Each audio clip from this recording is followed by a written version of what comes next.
2007-8 సంవత్సరంలో doctor YS Rajasekhara Reddy గారు ఉమ్మడి ఆంధ్రప్రదేశ్కు ముఖ్యమంత్రిగా ఉన్నప్పుడు ప్రారంభించిన ప్రాణహిత చేవెళ్ల ప్రాజెక్టు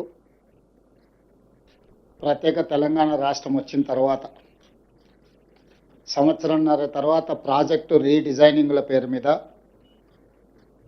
తుమ్మిడిహెట్టి దగ్గర నుంచి చేవెళ్ల వరకు నీళ్లు తీసుకురావాలన్న ప్రణాళికల్ని చంద్రశేఖరరావు గారు మార్చి మేడిగడ్డ, అన్నారం, సుందిళ్ళ ప్రాంతాలలో బ్యారేజీలు నిర్మించి తద్వారా శ్రీపాద ఎల్లంపల్లిలో నీళ్లు ఎత్తిపోసి అక్కడ నుంచి తెలంగాణ ప్రాంతంలో సాగునీటి వసతులు కల్పిస్తా అని చెప్పి ఈ ప్రాజెక్టు నిర్మాణం చేపట్టడం జరిగింది. 2015-16లో మొదలుపెట్టిన ఈ పనులు 2018-19లో పూర్తి చేసి ప్రజలకు అందుబాటులోకి తీసుకొచ్చినని చెప్పి ఆనాటి ప్రభుత్వం చంద్రశేఖరరావు గారు చెప్పడం జరిగింది. నిర్మాణం జరిగిన 3 సంవత్సరాల లోపే 2023 అక్టోబర్ ప్రాంతంలో మేడిగడ్డ బ్యారేజ్ కుంగిపోవడము, అన్నారం, సుందిళ్ళ బ్యారేజీలు పగుళ్ళు రావడము, ఆనాడు ప్రాజెక్టులు ప్రమాదంలో పడ్డాయి అని సాంకేతిక నిపుణులు,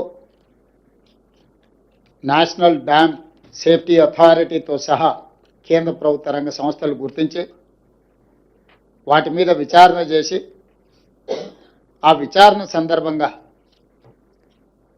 ప్రణాళికల లోపం, నిర్మాణ లోపం, నిర్వహణలో లోపం, డిజైనింగ్, కన్స్ట్రక్షన్, ఆపరేషన్ అండ్ మెయింటెనెన్స్లో లోపాలు ఉన్నాయి.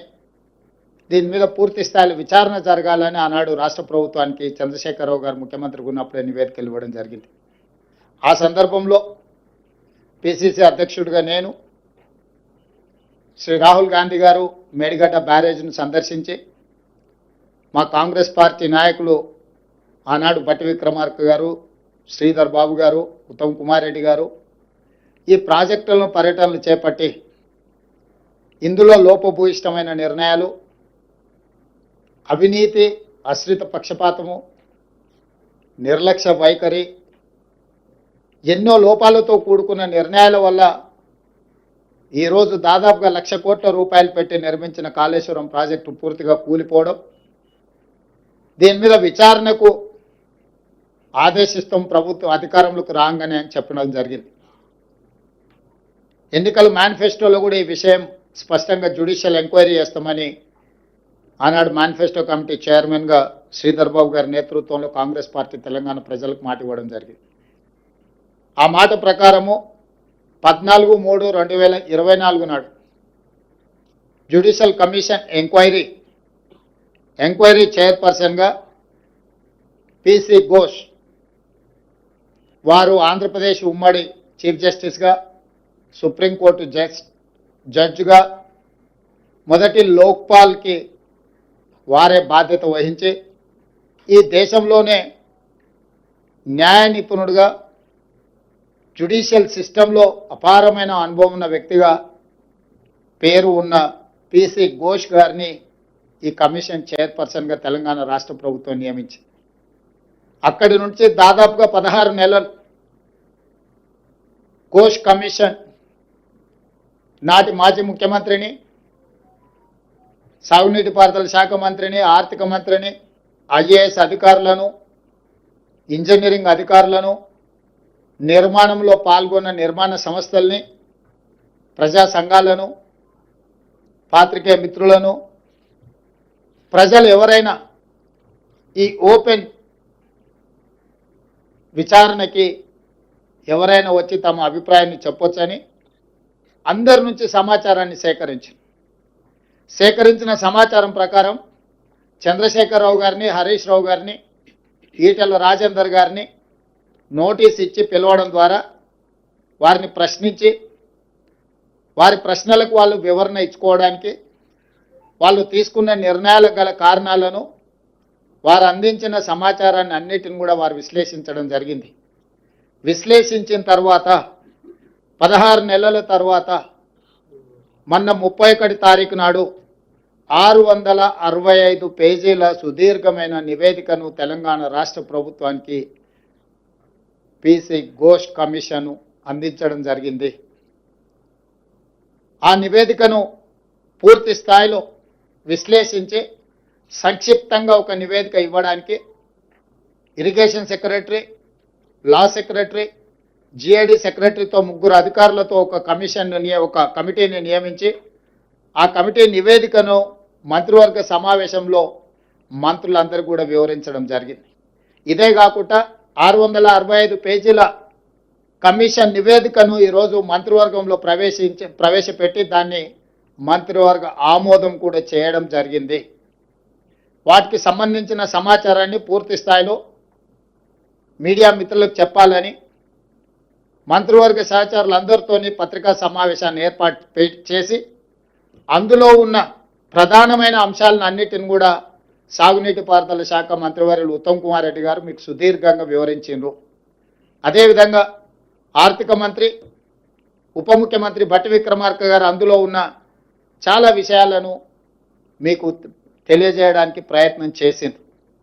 వీటి నేపథ్యంలో ఊరు మార్చి, పేరు మార్చి, అంచనాలు మార్చి, అవినీతికి పాల్పడి అక్రమాలకు పునాదులు వేసి నిర్మించిన కాళేశ్వరం ప్రాజెక్టు ఈరోజు కూలిపోయింది.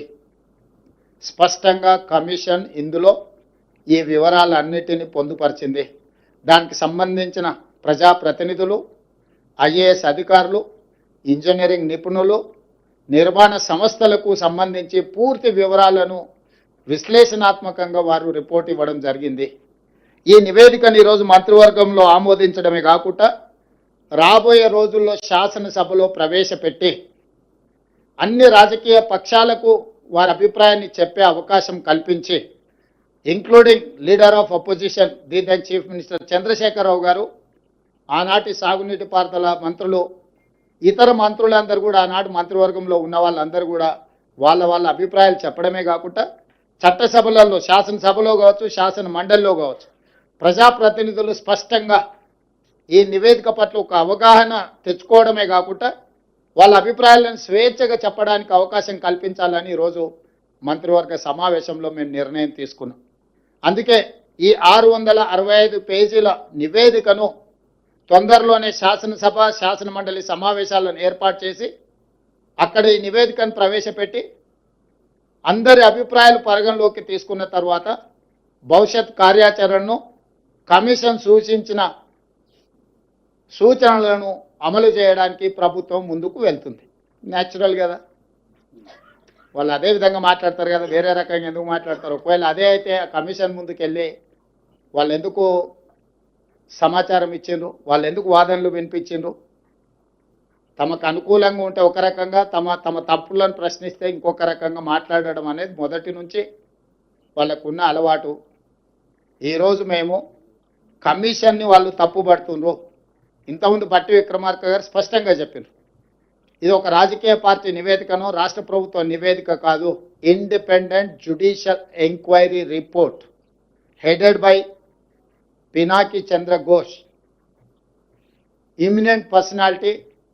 He headed as a Supreme Court judge, Lokpal chairperson, ఇలాంటి ప్రధానమైన బాధ్యతలు నిర్వహించిన వ్యక్తి 16 నెలలు అందరికి అవకాశం ఇచ్చి వాళ్ళు చెప్పుకోవడానికి అందరికీ సమానమైన అవకాశాలు కల్పించి ఈరోజు నివేదిక ఇచ్చిండు.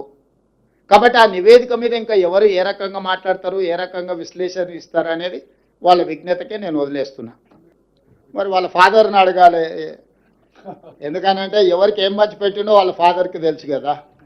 లేకపోతే వారే వెళ్ళి ఘోష్ గారికి నివేదిక ఇచ్చేది ఉండే, ఇంకో ఇందులో మా ఫాదర్తో వీళ్ళందరూ కుమ్ముక్కై ఉన్నారు, మా బావ హరీష్ రావు గారు వీళ్ళతో కమిషన్లు పొందిండు, వీళ్ళందరూ తోడు దొంగలు గూడు పుటాన్ని చేసిందని కవిత గారు ఘోష్ కమిటీకి ఒక కంప్లైంట్ ఇచ్చిన ఉంటే ఖచ్చితంగా పిలిచి ఉండేవాళ్ళు.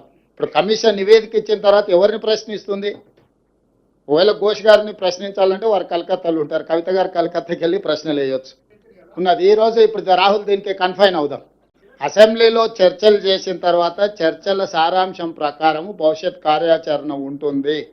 మీకు స్పష్టంగా చెప్పడం కోసమే మీ ఊహాజనితమైన కథనాలకు కానీ ఊహాజనితమైన ప్రశ్నలకు తావు లేకుండా ఉండడానికే కమిషన్ రిపోర్ట్ ఇచ్చిన 4 రోజుల్లోనే మంత్రివర్గ సమావేశాన్ని ఏర్పాటు చేసి మంత్రివర్గ సమావేశం ఆ నివేదికను ఆమోదించి ఆ నివేదికలో ఉన్న సారాంశాన్ని నిక్షిప్తంగా మీడియా మిత్రులకు అందరూ కూడా కంప్లీట్గా ఇన్ డీటెయిల్ ఒక పవర్ పాయింట్ ప్రజెంటేషన్ ద్వారా మీకు వివరించడం జరిగింది. దీంట్లో ఎలాంటి శశభిషలకు తావు లేదు.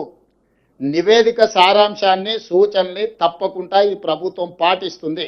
దానికి ఒక అప్రోప్రియేట్ సిస్టమ్ని అడాప్ట్ చేసుకోదలుచుకున్నాం. మేము రాజకీయ కక్షాపూరితమైన చర్యలు చేపట్టినట్టు లేకపోతే ఎవరి మీదనో వ్యక్తిగతంగా ద్వేషంతో నిర్ణయాలు తీసుకున్నట్టు ఏమాత్రం చర్చలకు తావు ఇవ్వకుండా ఈ ప్రభుత్వము పారదర్శకంగా పనిచేయాలనుకుంటుంది. కాబట్టి ఈరోజు అన్ని వివరాలను మీ ముందు పెట్టడం జరిగింది.